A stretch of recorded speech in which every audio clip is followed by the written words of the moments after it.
Hello and welcome to Animated Wonders, an Explosion Network podcast where we celebrate everything about animation.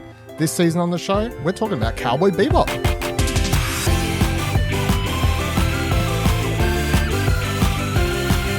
Hello, my name's Blight, and joining me to discuss this week's anime is Ashley Hobley.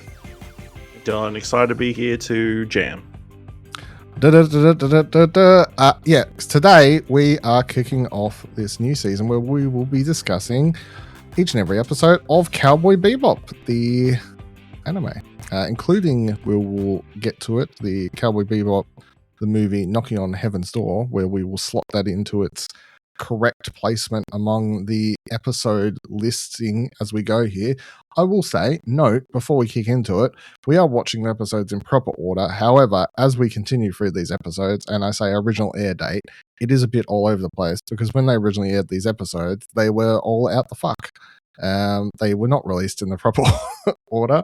Intended order. And so the original air date quite often feels like there's a mistake there as I'm putting in the original air date and reading them out in coming weeks, but that's just the way that happened, and did happen for a lot of anime in the early 2000s and stuff as they made their way into Western audiences and stuff like that. So, nonetheless, before we get to the first episode we're discussing this week, Cowboy Bebop, what is your relation with this anime?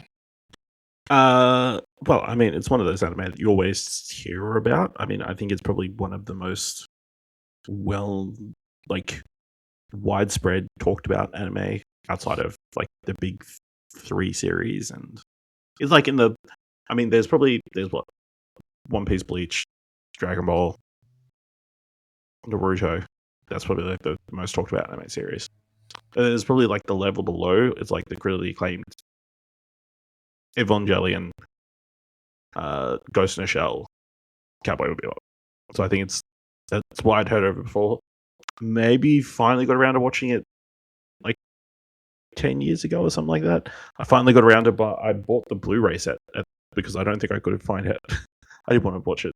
I don't think it was streaming anywhere at the time. So I bought it on sale and then I watched it, and that's what happened. Look at you with physical media. Yeah.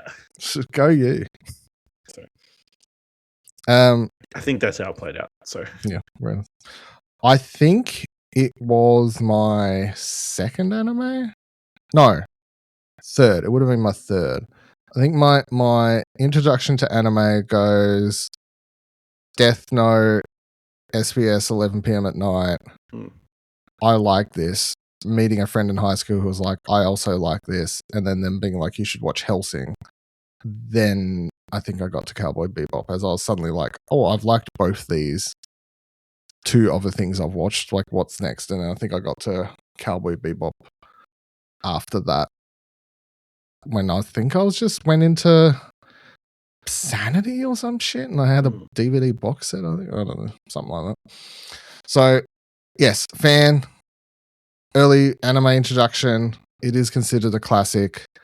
I was looking for something different to do for the next series of this podcast, and I thought tackling what is considered a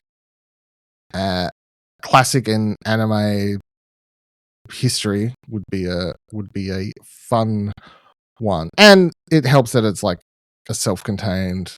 You know, it's a done story. We're not here trying to watch One Piece. You know what I mean? Like.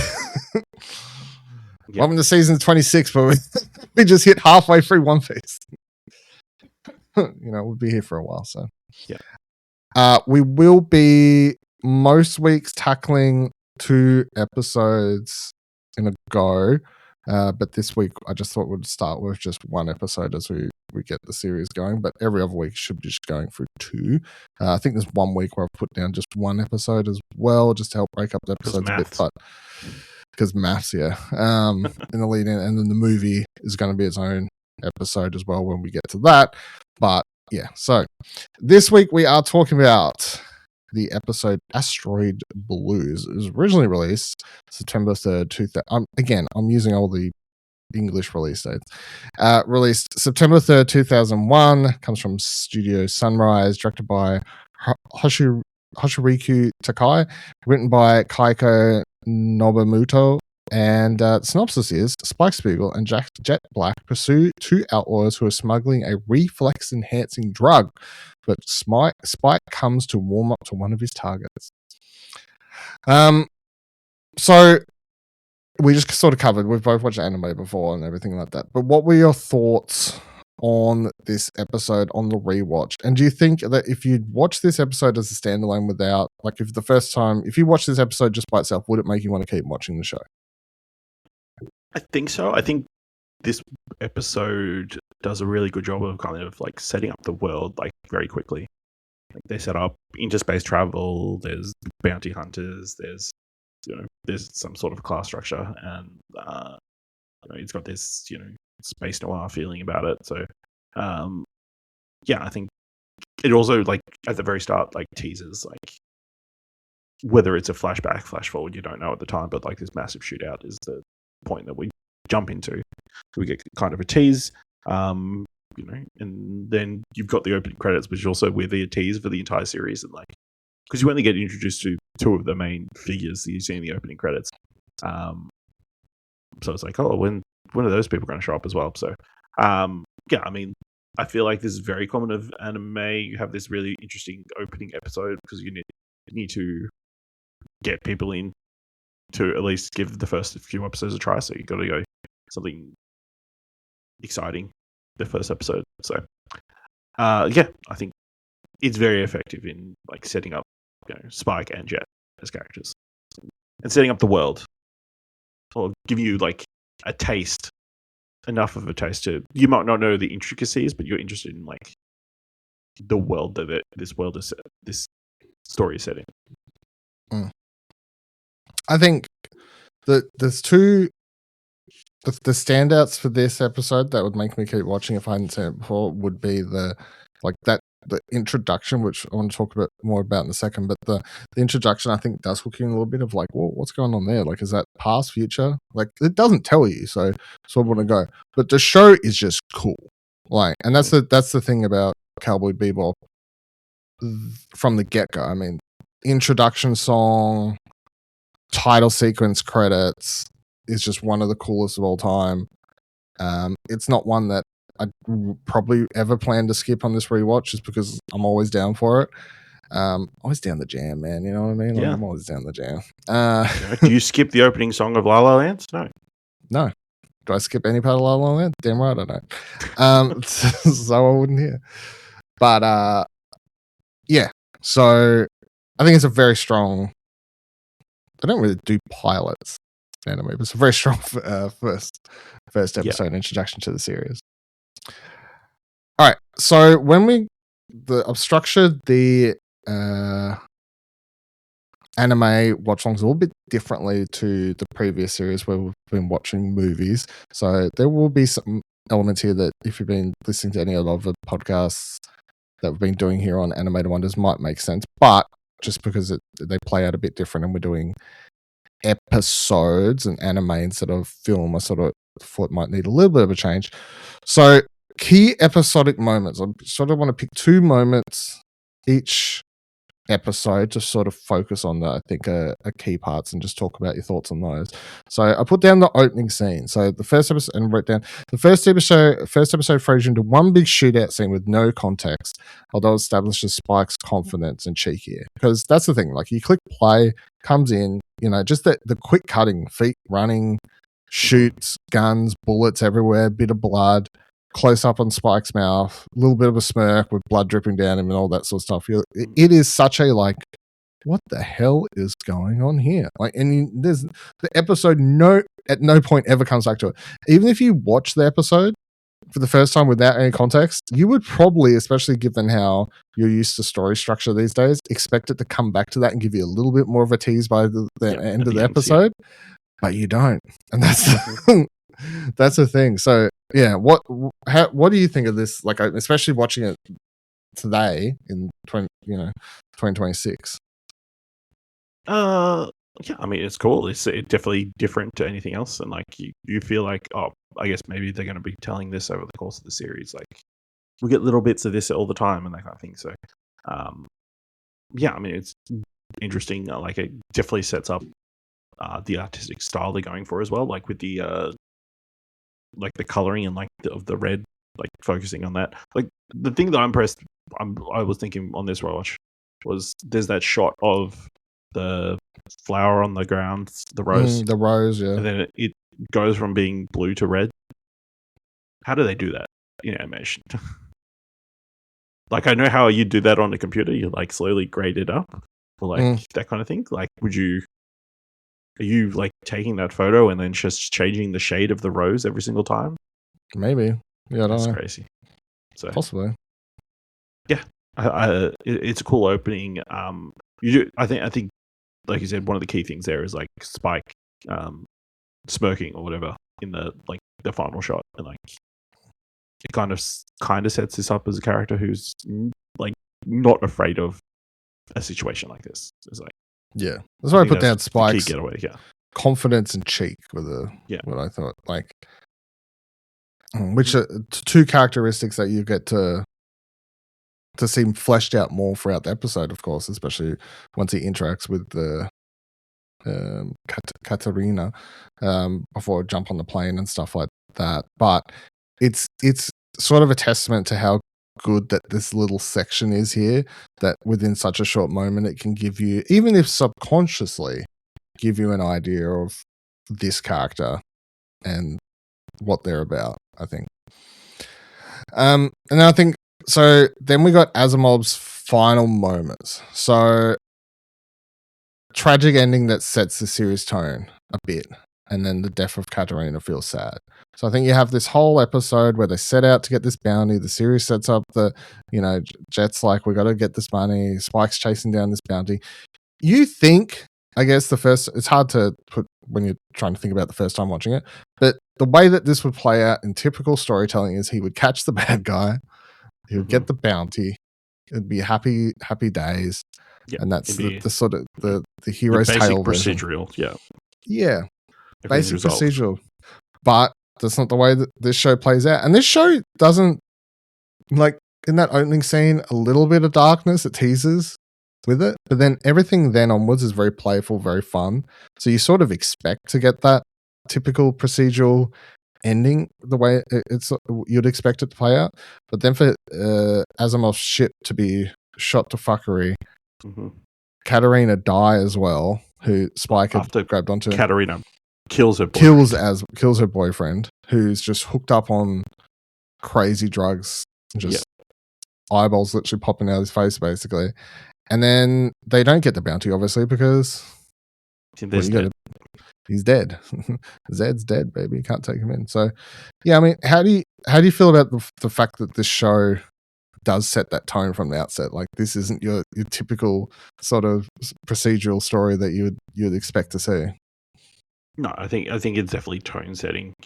Whether it's setting up again this kind of class structure and them being struggling bounty hunters who can't afford meat to eat and that kind of stuff. And then there is a lot of death in this episode as well. Like Asimov kills that whole crew of people who've been following him and that kind of stuff. That bar fight is super impressive.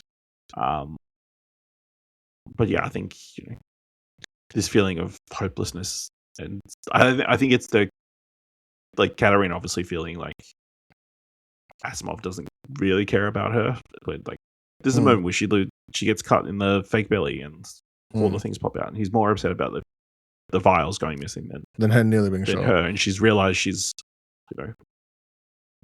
gotten her stuck in this position that there's no way out of, and she I guess kills him first out of mercy / some sort of revenge out of in her final moments before they're shot to fuck. So I think it definitely sets up that this is not your quick kind of everything's going to be back to square one at the end of every episode. It's not going to all be hunky dory here. All right. I'm going to try and pick maybe not a different character every episode, but I mean, I know it'll work well for this show because we will get different character focused episode. So and anime in general, I think like does a good job at jumping around different characters that are the focal point for episodes. So this week, Spike Spiegel, of course. What did he go through this episode? I put down takes on what sounds like an easy job that spirals into to chaos. And then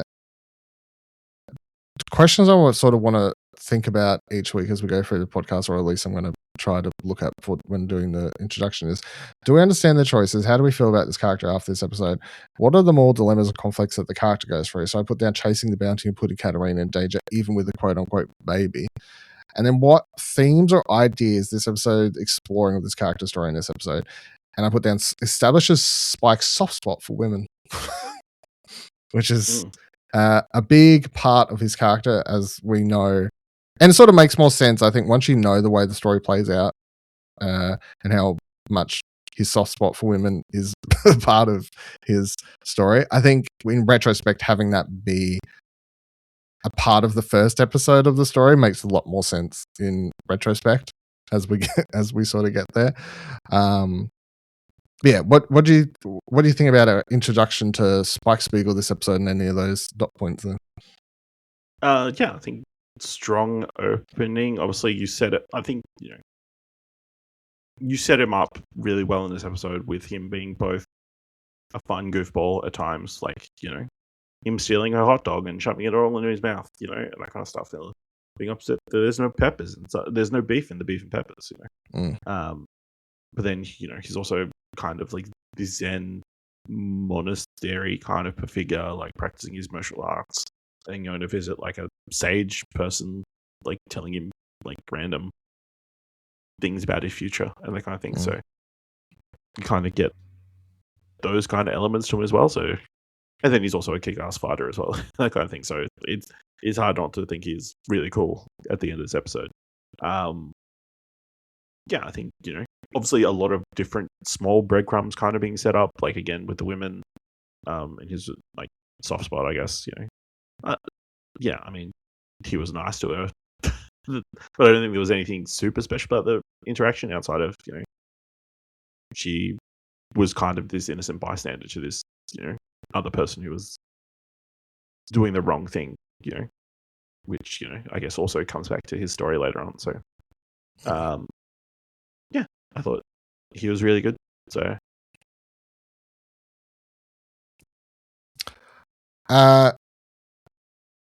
do you feel do you feel like you have an understanding, I guess, of, or do you feel like the episode does a good job of explaining what his moral compass would be as a bounty hunter, I guess?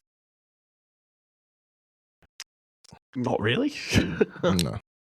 I mean, I am only asking because the fact is he doesn't know, well, we assume he doesn't know, much like we just the same as an audience member, that she doesn't actually have a baby. But he's still technically putting her in danger by going after Asimov and all that sort of stuff, But so is that she's putting herself in danger by being with him. So I mean, is it really his fault if she's choosing to be with danger? So he can't stop her being in danger anyway. So I don't know if that's really on him. So that's fair.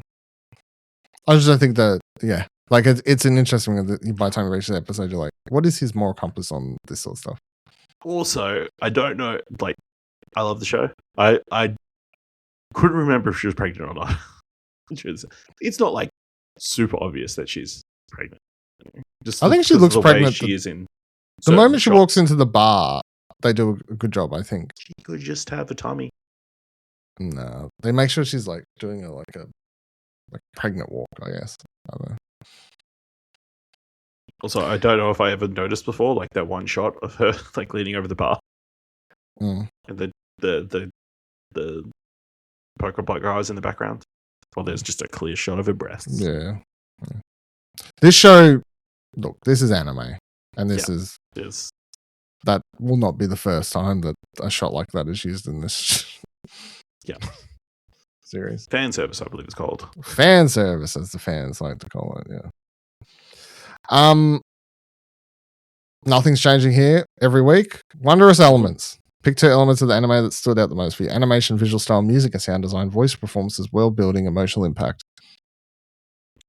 I'll go animation because I think it does look really great, and there's like a lot of cool sequences. Whether it's like the opening, like and with the color grading and that kind of stuff, I think it's really cool. Like that, and then there's a lot of the how they depict the use of the drugs and like all those POV shots and that kind of stuff.